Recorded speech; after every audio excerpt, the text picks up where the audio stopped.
Mayor గారి గురించి నేను కొత్తగా చెప్పాల్సిన పని లేదు. గత మేయర్గా ఉన్నప్పుడు కనీసం ఆయన ఏ రోజు బయట తిరిగిన దాఖలా లేవు. ఫస్ట్ నేను ఎమ్మెల్యే అయిన తర్వాత మేయర్ ఇంటి చుట్టూనే మొత్తం డ్రైనేజ్ వ్యవస్థ అంతా అస్తవ్యస్తంగా ఉన్నింది.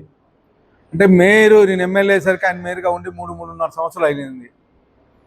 నేను ఒకరోజు ఆ మేయర్ ఇంటి చుట్టూ ఉండే వాళ్ళు కంప్లైంట్ తీసుకొచ్చి వెళ్తే, అక్కడికి వెళ్తే ఆ వీధికి వెళ్తే ఈ ఇల్లు ఎవరిదమ్మా అంటే మేయర్ గారిది అన్నారు. అంటే ఆ ఇంటి చుట్టూనే మేయర్ గారు 3 ఏళ్లలో చేసుకోలేకపోయారు.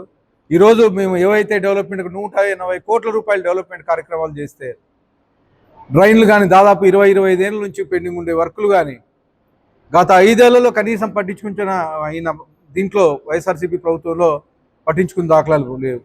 అలాంటి సమస్యలన్నీ ఈరోజు పరిష్కరించుకుంటూ వస్తున్నాం. ఆయనకు కానీ లోపల తెలుసు బ్రహ్మాండంగా చేస్తానండి ఎమ్మెల్యే. డ్రైన్లు అయితే ఏమి, అలాగే కాలువలు అయితే ఏమి, రోడ్లు అయితే ఇవన్నీ బ్రహ్మాండంగా తెలుగుదేశం ప్రభుత్వం వచ్చిన తర్వాత చేస్తున్నారని వాళ్ళ వైఎస్ఆర్సీపీ కార్పొరేటర్లకు తెలుసు, ఆయనకి తెలుసు. కానీ వాళ్ళ అంకుల్ చెప్తే స్క్రిప్ట్ తీసుకొచ్చి ప్రెస్ మీట్లు పెట్టి నేను ఉన్నాను అని, అంతకుముందు ఎవరికి కానీ తెలీదు మేయర్ అంటే ఎవరో కానీ నేను ఎమ్మెల్యే అయిన తర్వాత అంకుల్ ఒకటి స్క్రిప్ట్ తీసుకొస్తాడు, ఈయన వచ్చి చదివి నేను మేయర్ని లేకపోతే నేను మాజీ మేయర్ని అని చెప్పేసి తిరిగాకే ఆ అంకులు నేను ఇక్కడ వైఎస్ఆర్సీపీలో ఉన్నాం లేకపోతే ఉద్యోగాలు పీకేస్తారు కదా, దానికి వచ్చి ప్రెస్ మీట్లు పెట్టి చదువుతూ ఉన్నారు. అయ్యా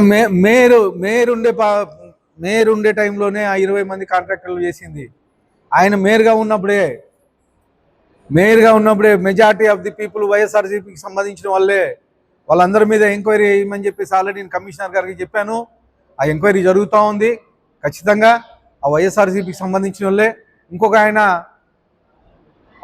డిప్యూటీ మేయర్ వాళ్ళ అన్న, సొంతం అన్న డిప్యూటీ మేయర్, వీళ్ళంతా ఫేక్ కాంట్రాక్టర్లే. మొత్తం ఈయన బినామీ ఒక ఆయన ఉన్నాడు, ఆయన పేరు ముస్లిం క్యాండిడేట్. ఆయన బినామీ కానీ కాంట్రాక్టరే, ఆయన కానీ ఇలాగే చేసింది. మొత్తం వాళ్ళ మీద ఎంక్వైరీ జరుగుతుంది. నేను ఎమ్మెల్యేగా అయిన తర్వాత 2 ఏళ్ళు ఆయన మేయర్గా ఉన్నాడు. ఆ మేయర్ పీరియడ్లోనే మొత్తం జరిగింది. అన్నీ ఎంక్వైరీ చేపిస్తున్నాను. ఆల్రెడీ డంపింగ్ యార్డ్ కానీ వచ్చింది, అది కానీ విజిలెన్స్ రిపోర్ట్లు వచ్చినాయి. దాని మీద కానీ చర్యలు తీసుకుంటున్నారు. ఖచ్చితంగా మేయర్ లోపలికి పోయే రోజు దగ్గరలో ఉందని చెప్పేసి తెలియజేస్తాను.